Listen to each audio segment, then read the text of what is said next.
Welcome back. So now we're going to talk about China. China is obviously, everybody probably knows this, it is the largest by population country in the world with 1.3 billion and growing. It's also the third largest population by territory, but there are, this takes into account some disputed territories. You see, for example, over here, there's a disputed territory with India. Without these disputed territories, China is actually smaller than the United States. But with these, it's larger. And so the order is, it's, what is it, Russia, Canada, China, and then the U.S. Without the disputed territories, the U.S. is are a little bit closer in there. China is actually the oldest unified state, dating back to 221 BC, and we'll talk a little bit about that.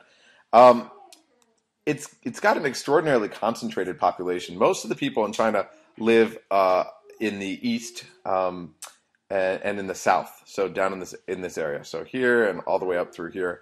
Then you've got Russia up here. You've got Mongolia here.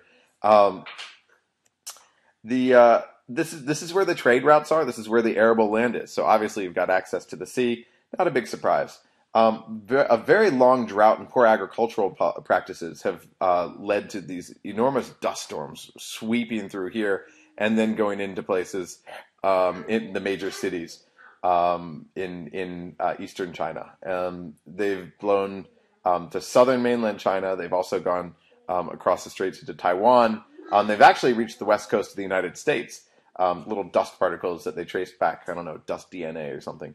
So that's interesting. There are huge problems with pollution in China, and you've probably heard about this, made famous by the 2008 Games, Olympic Games, when the Chinese promised that they could control the issue, and they had some serious issues. They couldn't control it. And then, of course, lots of pictures of people wearing masks. Ethnically speaking, this is a 92% ethnically homogenous state. So the Han Chinese, Mandarin is the official language. There are about 55 minorities.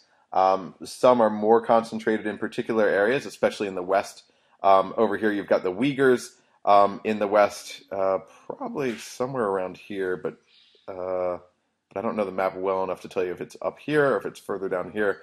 But the Uyghurs are in the West. They're actually a Turkic people, and you may well have heard of them because they've been fighting for independence for the last several decades. That's nice, Maya. China's. We just talked about Japan. China's another place where you've got a very important influence of Confucianism, which accepts that the role of government is to enforce a very strict moral code. You've also got this influence of Maoism. Mao was, of course, the great Chinese leader. He tried to create a new socialist person, stressing the collective over the individual, promoting loyalty not just to the family, but also beyond to the community, i.e. the state.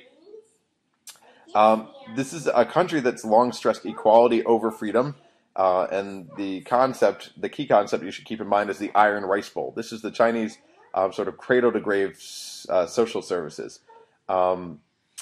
Now, you get a lot of great stuff, but then you also, like in the Soviet Union, have these major restrictions on your freedom.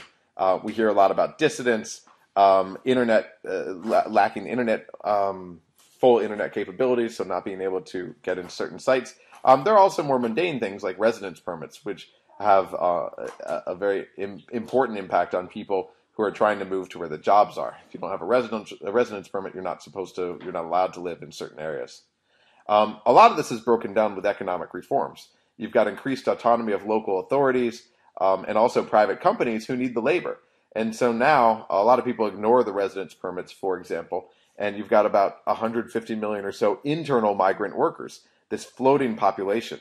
I was actually in China during a holiday back in 1994, and a lot of people were going back to their hometowns, and this meant just packed trains, this migrant population going back home for the holiday.